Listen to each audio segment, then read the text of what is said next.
Hello, everyone. That music is amazing. Like, it really builds it up, right? And then you hear the clitter clatter. So can we have one more huge round of applause for our fantastic panelists? There we go. Thank you all for joining us today. And obviously, something that we are talking about is building digital platforms, trust, fraud, security. Such interesting topics, especially with everything that's happening in the world and innovation of AI. So I'm going to start off and jump in right into the conversation with you, Michael. Trust is obviously something that is inevitable. We need it on all the platforms. But where do you see it breaking when platforms don't engineer trust into their foundation? Right at the very beginning. And that's one of the issues that a lot of people have. They don't take zero trust seriously. They view it more from a cybersecurity standpoint. I can get back to it. I'm going to be more focused on other parts of our platform. And what they don't realize is then, once you've worked out your KYC, for example, or you've worked out any other parts of the platform, you think that you can go back and now put in the zero trust part of the equation. It never works, because by then you've had a number of bugs that have had an opportunity to filter in, and so you're behind the 8 ball, and you pretty much have to start from scratch. Okay, and Nick? Yeah, it's interesting. I feel like, coming from the technology entrepreneurial space, we're taught to be agile, we're taught to, build fast and fail quickly, but there's certain things in every application that you really need to take seriously from the very beginning, just like Michael's talking about. And compliance, if you're in a compliance-heavy industry, you need to be watching that. You need to make sure that when you're trusting, when users are trusting you with their data, ultimately you have to take responsibility from that from day one. You can't just sort of willy-nilly allow there to be data leaks. And you've seen what happens when brands have these types of breaches that are ultimately inevitable if they don't bring zero trust solutions into place right in the beginning. And that can have lasting impact, not only on just your digital platform or your transformation, but it can have lasting impact to the actual market, right? So ultimately, I think whether you're an entrepreneur or you're a mid-market or an enterprise, I think enterprises and mid-market companies seem to take it a bit more seriously than the small companies, but they still sort of try and engineer quickly to the outcome that they're looking for without thinking through what is the user actually interacting with, and do they trust what they're interacting with, and how am I communicating that in a way that's transparent and meaningful? Yeah. So basically winging it is not going to work, obviously, and it needs to be, like rightfully mentioned, in the core of it. But when we talk about trust, we also talk about fraud, right? That's the biggest fear, one of the biggest fears. So Thani, in terms of fraud prevention, are the systems that we have today agile enough, or are we still relying on legacy systems? To be honest, we've always been using the legacy systems. And legacy systems, like for example, the one-time password and so on, has been worked, but it has to have a lot of human interactions, and in terms of knowledge of the users as well.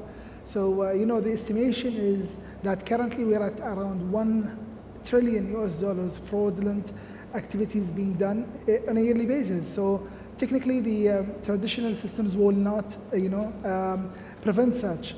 So we really need to take it to the next level. So this is happening today, and what we've done, we've opened our APIs together with other service providers in the country, for example, Vodafone, where companies now can recognize the users once they get in contact with. So they don't really need to verify the users. They can link it directly to our APIs, and that can be done automatically. So if a SIM swap happens and someone is trying to hack someone's account in the other banks or any other service provider, that service provider, alongside with our APIs, will recognize if that is the correct user or not. So we can prevent it on behalf of the user. And this is really a step forward, going beyond the traditional, let's say, fraud prevention methods that has been done in the previous years.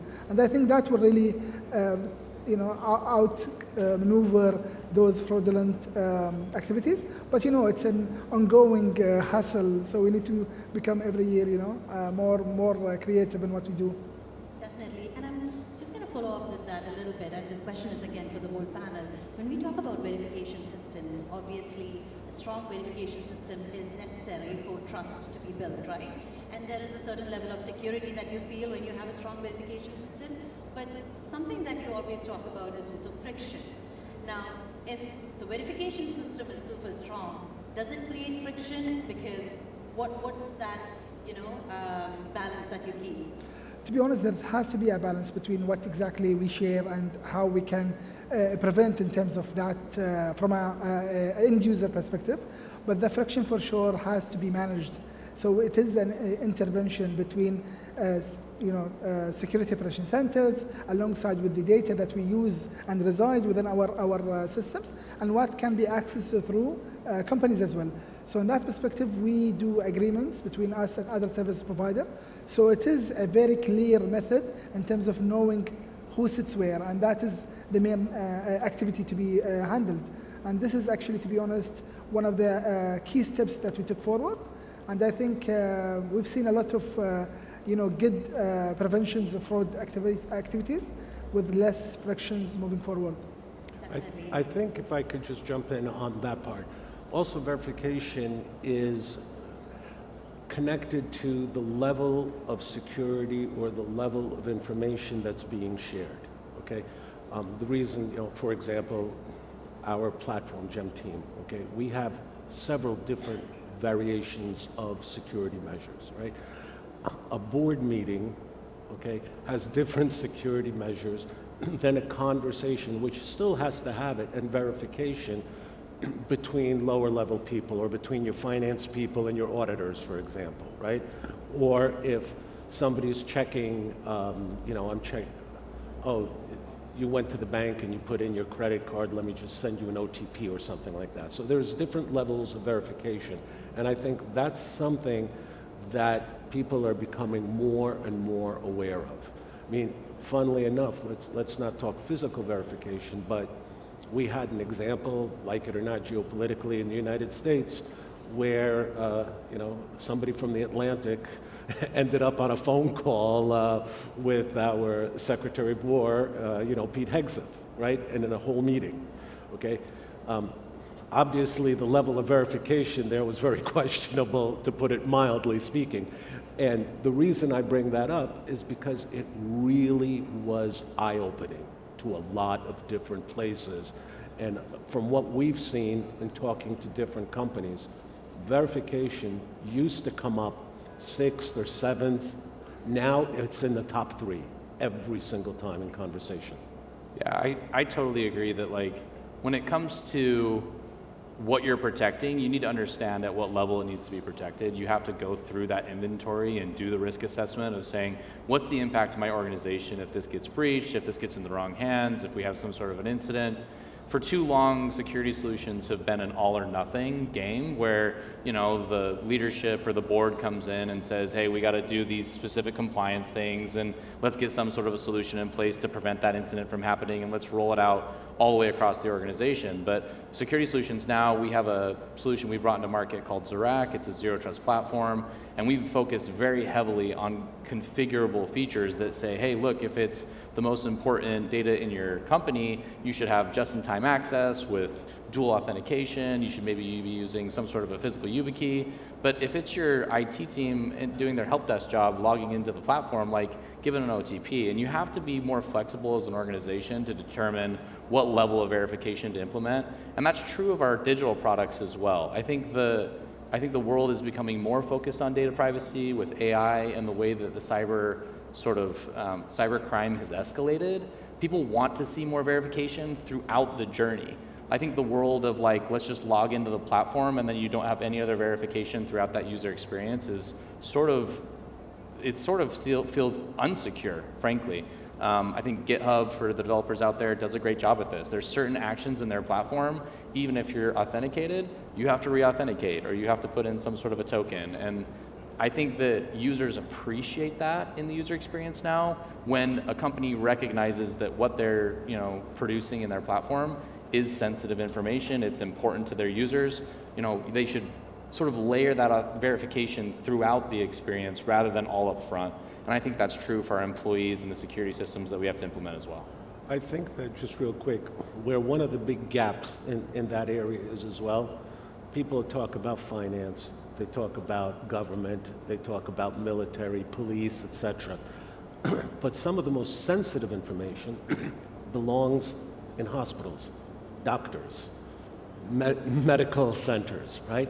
And somehow, somewhere, if you talk to people, that isn't really directed as much from that standpoint. And I think companies, and it's something that we focus on, but in general, I think have to really take a look at where privacy is important as well, not what kind of privacy is important. Yeah. So do you agree then there's a certain level of education that you need to give out for the clients as well, or is it more that you program the app or whatever the platform is to ensure that kind of behavior sustains? I can go with that easily, sorry. I think that clients, the people, just whether it's in the audience or wherever, okay, have become so used to just handing out their information to everyone. They don't realize it's all over the place. But now they're starting to pay attention to that. And circling all the way back to the zero trust thing that we were talking about, okay, now how do you get the genie back in the bottle? And I think that that's something that a lot of people are thinking about, and we as corporations need to think about how we can approach that as well. Yeah.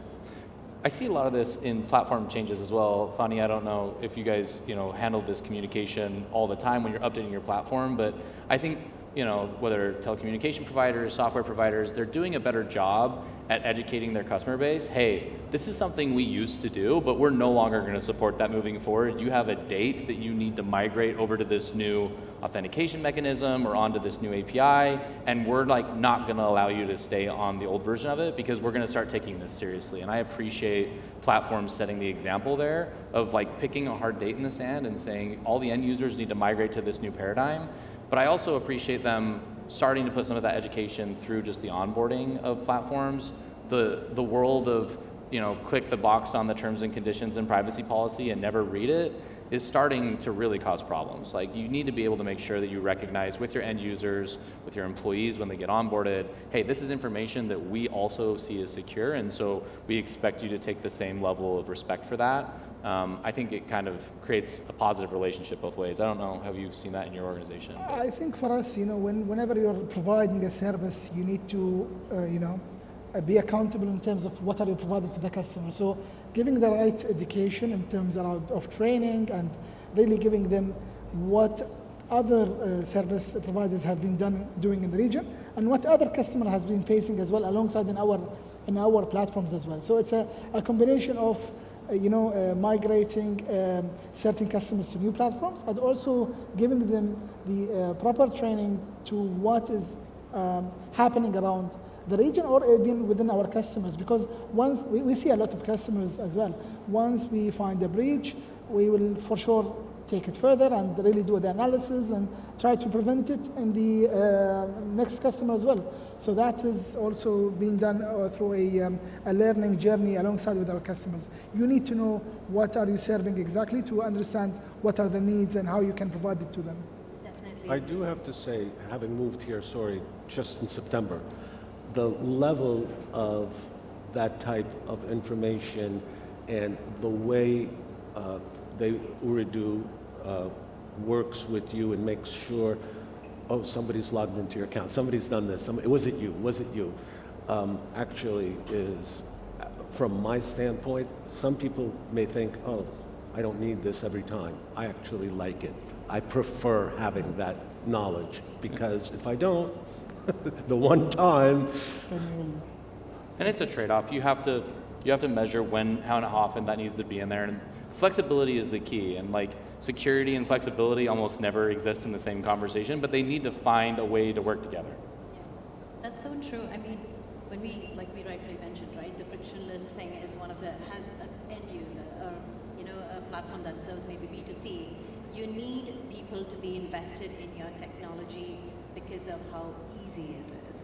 But at the same time, you don't want the compromise on security, and like you rightfully said, that balance is really difficult to follow as well. But for telecommunications, has somebody who is heading the digital transformation for a telecommunication company, what are the key challenges that you face in this particular area? And also, are you seeing that you have to educate clients more and more from a telecommunications perspective? To be honest, looking at, for example, at my area, which is strategy and digital transformation, AI has become a really pivotal part of our day and operations. So looking at the attacks today, how we see them, attacks are being generated by bots or it's let's say a speed that any humans will not be able to cope with. So in that perspective, we need to bring all these back into the automated era.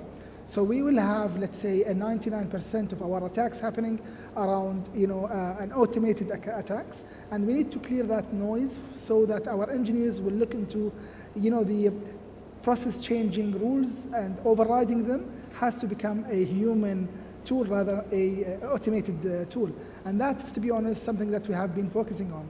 So at least our security operation centers can focus on this 1% or even less, 0.5% of all these attacks, and really take the measures on preventing them manually. But at least the noise with all these attacks happening at an automated level, and AI has to play a bigger role into learning how these attacks are being generated, and with the machine learning tools that it has, it will also give a leverage for our engineers to have the time to focus on what's right to focus on, which is really making sure that the customer is aware of all the attacks whenever it's happening. So it's giving the right measures, the right alerts, and the right tools for both entities, we see as a service provider, and the customer to prevent them of happening. And that's mainly how we can run through our operation centers, especially security for sure. Definitely. And for software platforms, or when you create a software platform itself, are the challenges similar, or is it AI attacks are just far more sophisticated? No, AI is a huge problem. And I think zero trust security has been the topic for over a decade. But they think that less than 6% of companies have actually implemented some sort of zero trust security in place.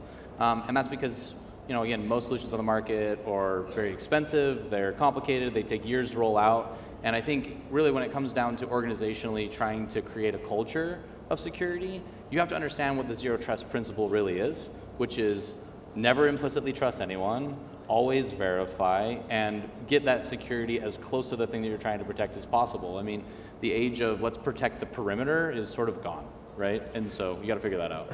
Yeah, but I'd even take it a step further than that. A lot of people, let's go back a ways. When Google first started, people were excited, collecting as much news as possible, as much as information as possible. Now we've had the next step, right? You have AI. Now, not only are they looking for information, collecting information, but now you are providing your information. And some people don't realize that, right?